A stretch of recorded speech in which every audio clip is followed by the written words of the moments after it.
페이지에 있습니다.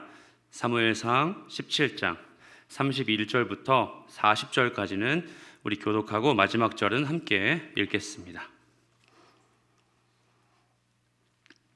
어떤 사람이 다윗이 한 말을 듣고 그것을 사울에게 전하였으므로 사울이 다윗을 부른지라. 말하되 그로 말미암아 사람이 낙담하지 말 것이라. 주의 종이 가서 저 블레셋 사람과 싸우리이다.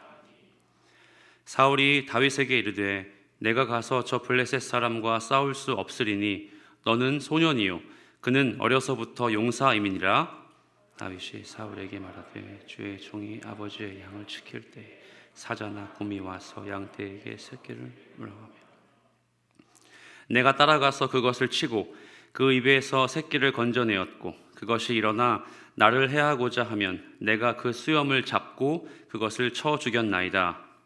주의 종이 사자와 곰도 쳤은즉 살아계시는 하나님의 군대를 모욕한 이 할례받지 않은 블레셋 사람이리이까 그가 그 짐승의 하나와 같이 되리이다.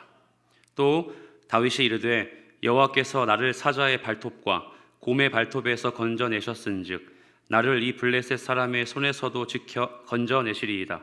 사울이 다윗에게 이르되 가라, 여호와께서 너와 함께 계시기를 원하노라. 자기 군복을 다윗에게 입히고 노투를 그의 머리에 씌우고 또 그에게 갑옷을 입히매 다윗이 칼을 군복 위에 차고는 익숙하지 못하므로 시험적으로 걸어보다가 사울에게 말하되 익숙하지 못하니 이것을 입고 가지 못하겠나이다 하고 곧 벗고 손에 막대기를 가지고 시내에서 매끄러운 돌 5개를 골라서 자기 목자의 제구 곧 주머니에 넣고 손에 물매를 가지고 블레셋 사람에게로 나아가 가니라. 아멘. 오늘 말씀의 제목은 정면 돌파입니다. 우리 함께 따라해 볼까요? 정면 돌파.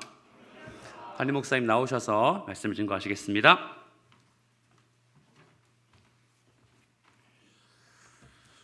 네, 국가적 재난 가운데서 이렇게 현장 예배드리고 또 온라인으로 예배드리는 우리 청년국 형제자매를 주님의 이름으로 축복합니다. 오늘은 정면 돌파라는 제목입니다. 일전에 제가 울산의 그 현대중공업의 견학을 갈 기회가 있었습니다. 제일 보고 싶었던 게 뭐였을까요? 네, 골리앗이라는 여러분 잘 아실 텐데 크레인을 좀 보고 싶었습니다. 본래 이 크레인은 여러분이 아시는 대로 큰 건물을 지을 때 또 큰 배를 주조할 때 필요한 장비죠. 그래서 이 크레인이 어느 정도로 크냐면 총 중량이 7,560톤이에요. 킬로그램이 아니고 7,560톤이고 폭이 165m, 높이가 128m. 그래서 상판 부분만 버스 4대가 동시에 지나갈 수 있는 폭. 하나도 안 놀라시니까 내가 놀라겠네. 그래서 13m의 폭, 14.5m의 높이로 구성이 되어 있고 한 번에 들러올릴 수 있는 무게가 1,500톤이더라고요. 제가 그래서 감사합니다. 네, 이게 반응을 해주셔야 돼요.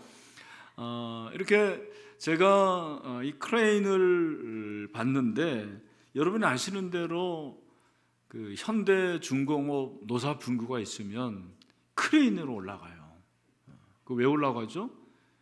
경찰에 손이 미치지를 못하니까, 너무 높아서 올라가지를 못하니까 거기서 고개를 하듯이 그렇게 분규를 하는 것을 볼 수가 있습니다. 그래서 이 크레인의 이름을 골리앗 크레인 그렇게 얘기를 합니다. 골리앗 크레인. 여러분, 골리앗이라는 이름은 우리 교회에서만 통용되는 그런 단어가 아니고 사회에서도, 교회 밖에서도 잘 알고 있는 그러한 단어입니다. 굉장히 크고 전혀 게임이 되지 않는 것을 가리켜서 골리앗과 다윗이라 그렇게 얘기를 합니다. 우리가 지난번에 기억하실지 모르겠지만 다윗을 보면서 하나님께서 다윗에게 기름을 부으십니다. 16장과 17장은 시간적인 간극이 어느 정도인지는 모르겠어요. 근데 17장 1절을 보시면 블레셋 사람들이 그들의 군대를 모으고 싸우고자 하여 유다에 속한 소고에 모여 소고와 아세가 사이에 에베스딤에 진을 쳤다 그랬는데, 여러분 히브리어에는 접속사가 없어요.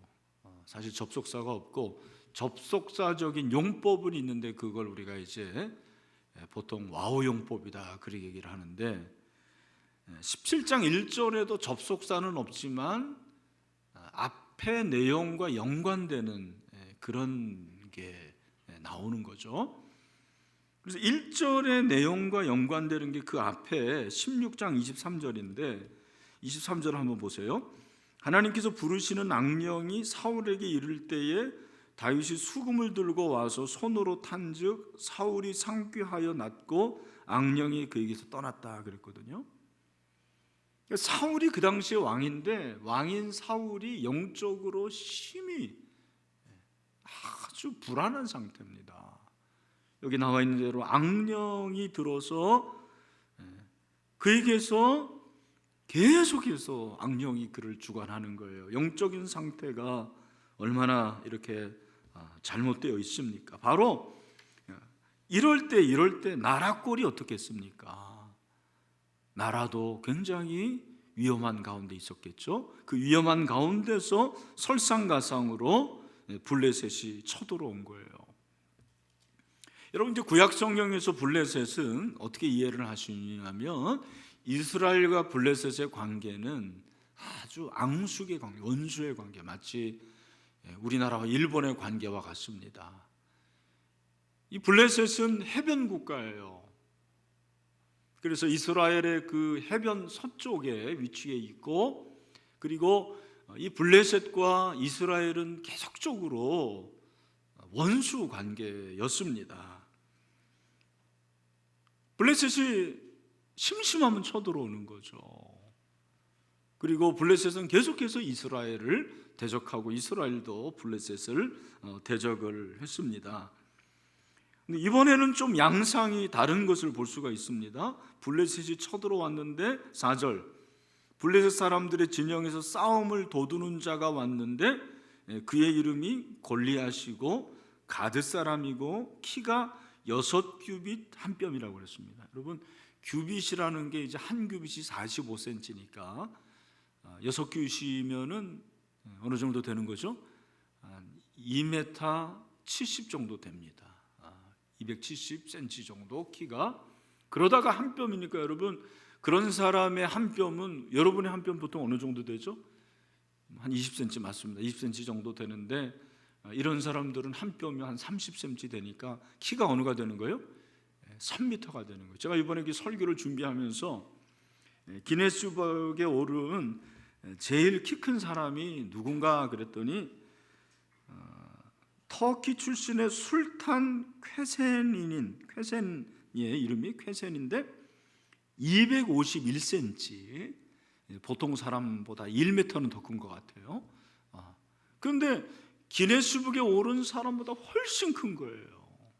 키가 3m고, 그리고 갑옷의 무게도 나오죠. 머리는 노트구를 쓰고 몸에는 비늘 갑옷을 입었으니 그 갑옷의 무게가 놋 5,000세겔이다. 그러니까 한 57kg 정도가 되는, 갑옷이 한 57kg 정도가 되는 거죠.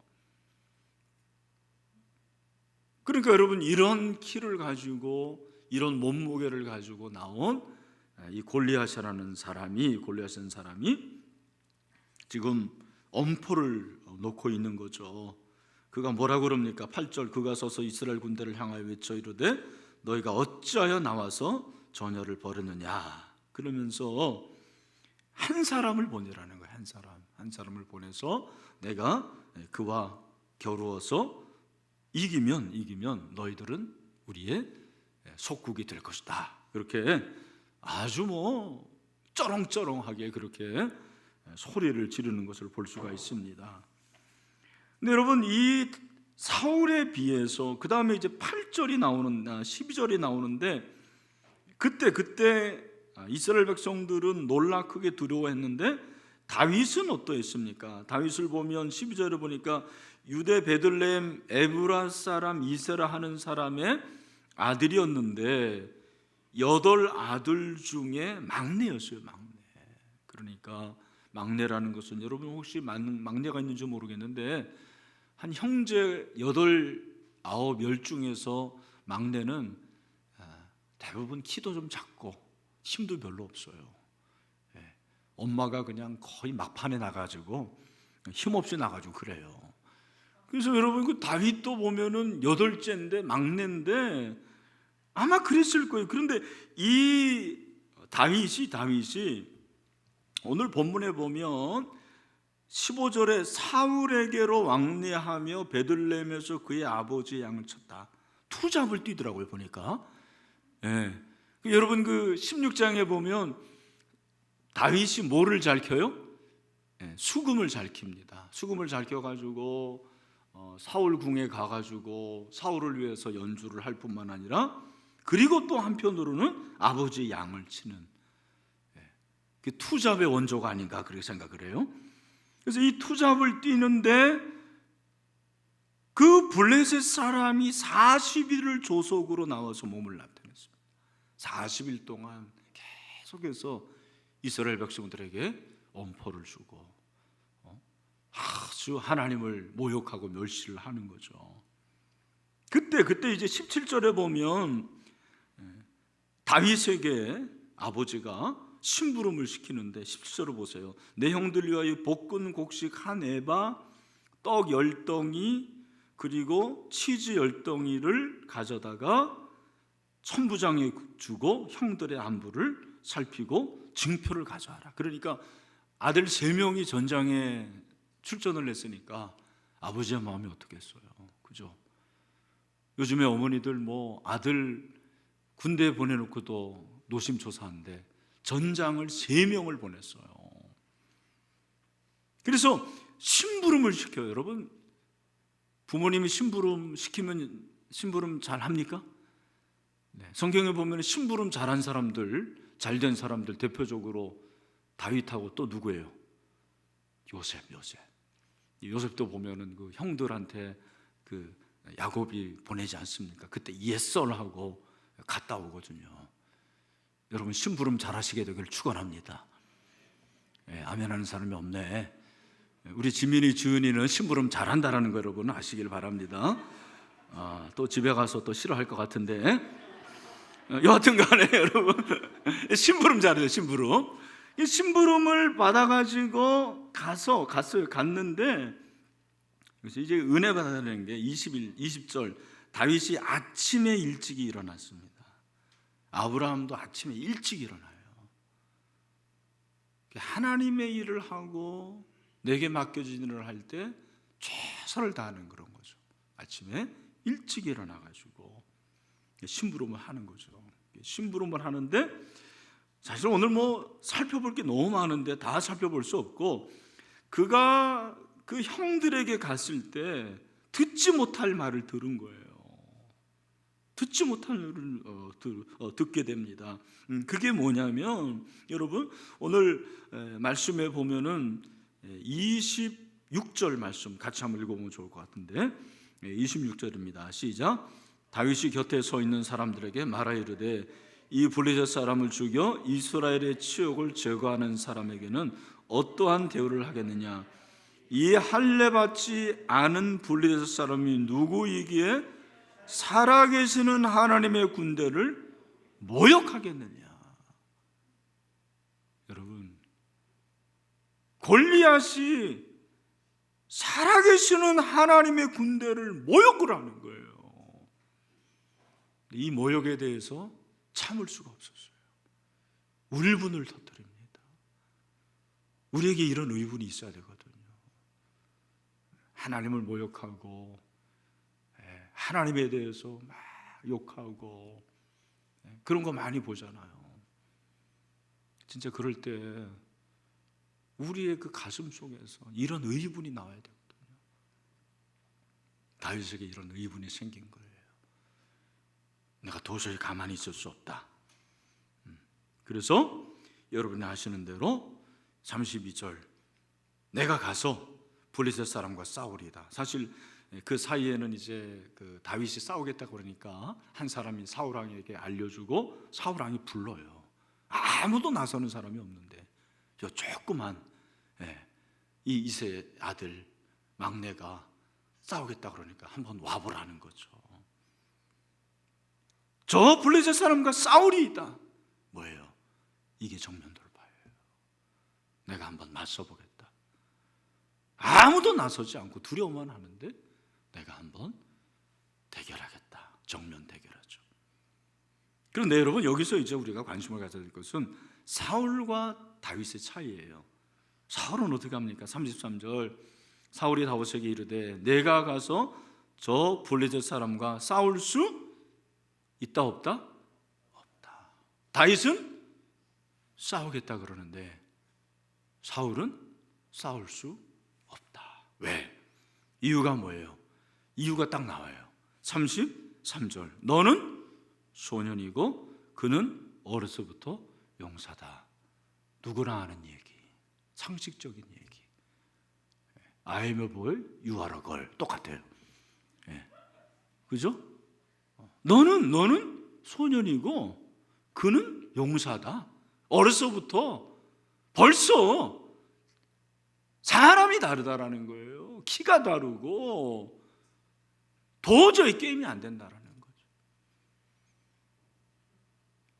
여러분, 아마 저와 여러분도 이 당시에 있었으면 살과 같은 생각을 하기가 쉬웠을 것입니다. 다윗을 보면서 야, 그래 너 한번 해봐. 너 할 수 있어. 하나님이 도와주실 거야. 그렇게 말하기보다는 너는 소년이야. You are a boy. 그렇게 말하기가 쉬웠을 거예요. 이게 상식이에요, 상식. 저는 이제 기독교가 상식적이어야지만 상식으로만 되는 기독교는 기독교가 아니라고 생각을 해요. 여러분, 신앙은 상식을 초월해야 돼요. 때로는 좀 믿음을 가지고 상식을 초월하고 이성을 초월하고 우린 그거를 무모하다고 그러잖아요.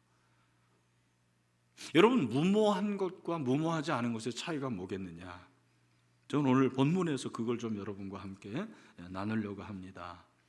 오늘 이 본문에서 중요한 것, 왜 다윗이 이렇게 어떻게 보면 무모한 짓을 하느냐? 어떻게 보면 왜 이렇게 말도 안 되는 정면 대결을 하려고 하느냐? 그 얘기는 한 가지가 있었어요. 그게 뭔지 아십니까? 그에게는 살아계신 하나님이 그 가운데 있었기 때문입니다. 살아계신 하나님. 오늘 본문을 보면 하나님을 그냥 하나님이라 하지 않고 다윗이 살아계신 하나님을 계속 얘기하죠. 34절 다윗이 사울에게 말하되 주의 종이 아버지 양을 지킬 때에 사자나 곰이 와서 양떼에서 새끼를 물어가면 내가 따라가서 그것을 치고 그 입에서 새끼를 건져내었고 그것이 일어나 나를 해하고자 하면 내가 그 수염을 잡고 그것을 쳤나이다. 그 다음에 36절 다 같이 시작. 주의 종이 사자와 곰도 쳤은즉 살아계시는 하나님의 군대를 모욕한 이 할례받지 못한 블레셋 사람이니까 그가 진 그 짐승의 하나와 같이 되리이다. 아멘. 살아계신 하나님. 여러분, 하나님이 살아계심을 정말 믿습니까? 그 당시에 살아계신 하나님이 지금도 우리와 함께 계심을 믿습니까? 우리에게 이런 살아계신 하나님이 있게 되기를 소원합니다. 이 살아계신 하나님의 이름으로 나갔습니다. 그가 살아계신 하나님으로 나아갈 수 있었던 것은 그 살아계신 하나님 안에서 가장 안전하기 때문에 그런 거예요. 다 두려워하는데 그에게는 안전함이 있었어요. 그는 체험했어요. 자기가 양을 치는데 그 양들을 보호하는 거예요. 이리가 쳐들어오고 늑대가 오는데 사자가 오는데 여러분, 정말 사자가 있었나 봐요. 우리나라는 사자 대신 뭐가 있죠? 호랑이. 이스라엘은 사자. 근데 그 사자를 보호하고 사자와 겨뤄서 이기는 게 누구예요? 양이에요? 아니죠. 누가 그러는 거예요? 목자. 그러니까 양은 몰라요. 이 양처럼 어리석은 동물들이 없어요. 여러분, 양 그러면 이쁘고 순진할 것 같고, 이스라엘 양 가면 하얗지도 않아요. 다 검에 비슷해, 이상하게. 여러분, 염소하고 구분도 잘 안 돼요. 진짜예요. 눈이 나빠, 시력이 나빠, 앞을 잘 못 봐. 그래서 그냥 앞만 보고 가다가 낭떠러지 다 떨어져요. 그런 어리석은 양을 누가 보여요? 목자가 보여요. 양은 자기가 대단한 게 아니고 목자가 대단한 거예요. 목자 안에서 안전함을 느끼는 거죠. 여러분, 다윗은 하나님 제가 양입니다 그렇게 말하는 거예요. 여호와는 나의 목자시니 내가 부족함이 없습니다. 나의 안전함은 하나님께 있습니다. 왜? 하나님이 목자가 되시기 때문입니다.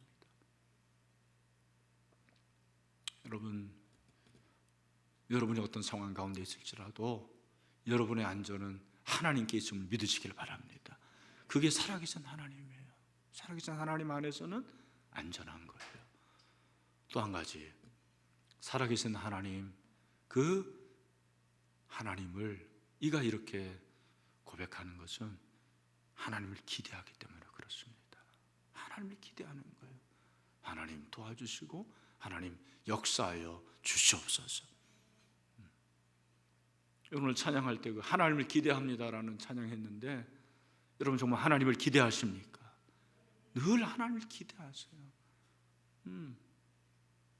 하나님이 때로는 일하시지 않는 것 같지만 하나님을 기대해 보는 거예요. 하나님이 역사하실 것을 또 기대하는 거예요. 기대하고 그렇게 기대하고 기도하면 기적이 일어나게 될 줄 믿습니다. 여러분, 다윗이 이렇게 살아계신 하나님 그 안에서 안전함을 느끼고 안정감이죠. 또 하나는 기대하고 그리고 나가는 거예요. 나가는데 이 나가는 모습을 보고 사울은 끝까지 이성과 상식의 끈을 놓지 않아요. 37절에 보면은 그래, 하나님이 너와 함께 계시길 원한다. 그러면서 말하는 게 38절, 이에 사울이 자기 군복을 다윗에게 입히고 노투구를 그의 머리에 씌우고 또 그에게 갑옷을 입히며, 전혀 맞지도 않는 갑옷을 입히고 투구를 씌워주고, 이게 이성이에요. 이게 상식이에요. 이게 불신이에요. 다윗은 어떻게 합니까? 39절, 다윗이 칼을 군복 위에 차고는 왕이 차례니까 할 수 없이 차야죠. 안 그러면 죽으니까. 여기서 중요한 게 익숙하지 못함으로. 익숙하지 않았어요. 그게 익숙하지 않았어요. 그리고 시험적으로 걸어보다가, 우리말 성경에는 시험적으로 걸어보다 그랬는데 시험했다고 그래요. 시험했다. 한번 걸어보는 거예요. 진짜 갑옷도 입고 칼도 차고, 그 막내가 한번 상상을 해보세요. 어울릴 것 같습니까? 어울리지 않죠. 어울리지 않는 것보다도 너무 불편해요. 그래서 어떻게 합니까? 사울에게 말하되 익숙하지 못하니 이것을 입고 가지 못하겠나이다 하고 벗어요. 오늘 여기서 우리가 제일 중요한 단어는 시험하다. 오늘 여러분, 정면 돌파를 할 수 있는 사람이 어떤 사람이냐면 시험할 수 있는 사람이에요. 이 시험하다는 단어를 잘 익혀가세요. 여러분, 시험하다라는 이 나시아브라는 이 단어는 구약 성경에 많이 쌓여있는데 대표적으로 두 군데만 좀 한번 찾아보려고 해요. 먼저 창세기 22장으로 한번 가보겠습니다. 우리 창세기 22장이에요.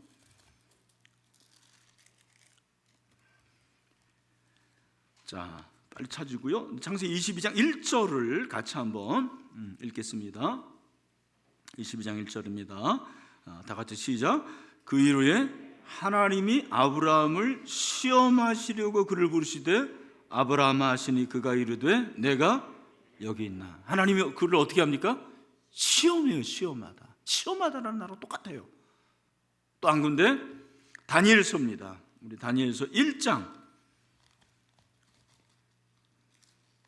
다니엘서 1장.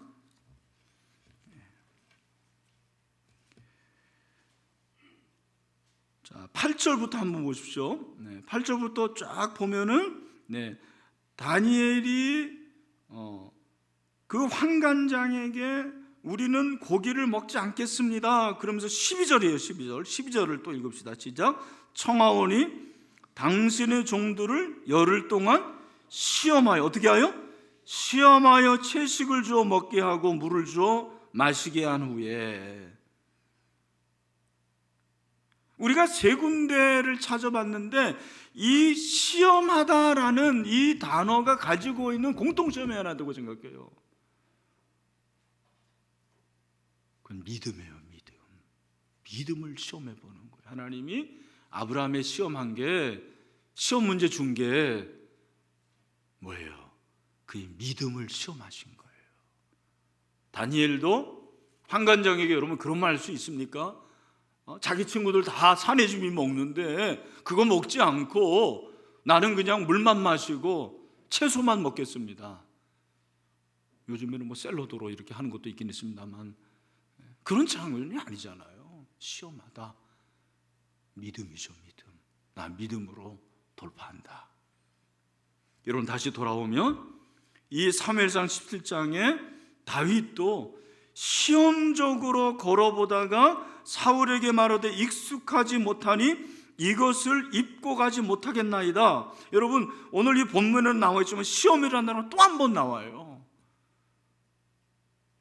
그래서 자기는 익숙하지 않은 곳으로 시험하는 게 아니고 익숙한 거로 시험을 해요. 그 익숙한 게 뭐냐면 물매예요. 물매.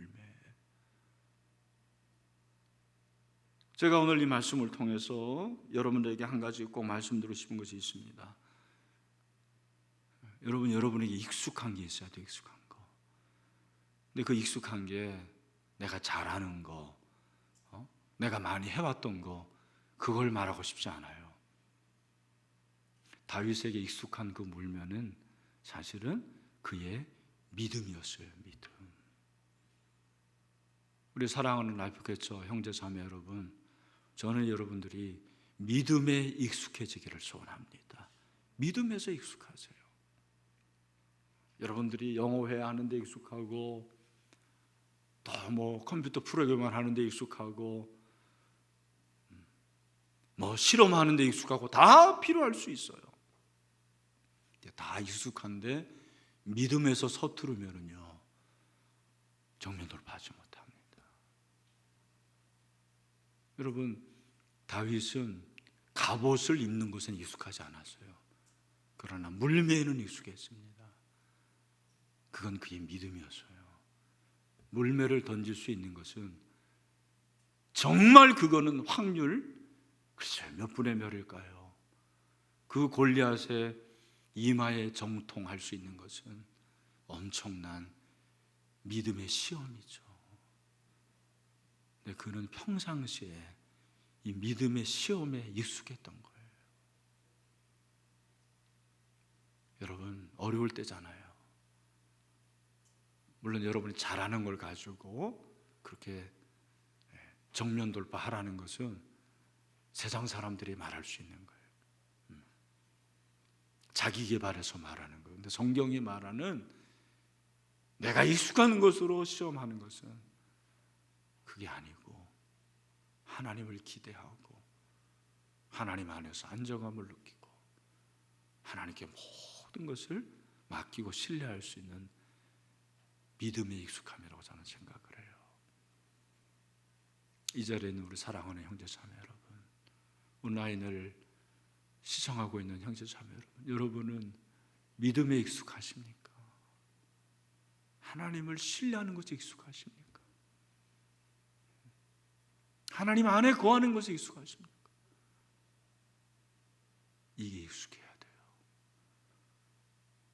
믿음에 서툴면, 믿음에 낯설면 하나님께서 그 사람 어떻게 사용하시겠습니까? 말씀 마무리하면서 여러분, 익숙한 것은 테스트를 해야 돼요. 프랙티스 해야 됩니다. 예. 믿음에 익숙한 게 한두 번으로 되지 않습니다. 잘 들으세요. 자꾸 프랙티스 해야 돼요. 해보고 또 해보고 또 해보고. 그러니까 하나님의 음성을 듣는 것도 처음부터 잘하는 사람이 없어요. 하나님의 음성을 듣고 말씀으로 해석하고 그 말씀대로 지켜내는데 테스트를 해보는데 자꾸 내가 떨어지죠. 낙방해요. 불합격합니다. 그러나 끝까지 그 길을 가는 것입니다. 그래서 다윗처럼 정면 돌파, 익숙한 것으로 믿음의 시험으로 승리할 수 있는 그런 하나님의 사람들 다 될 수 있게 되기를 주님의 이름으로 축원합니다. 네, 기도하겠습니다.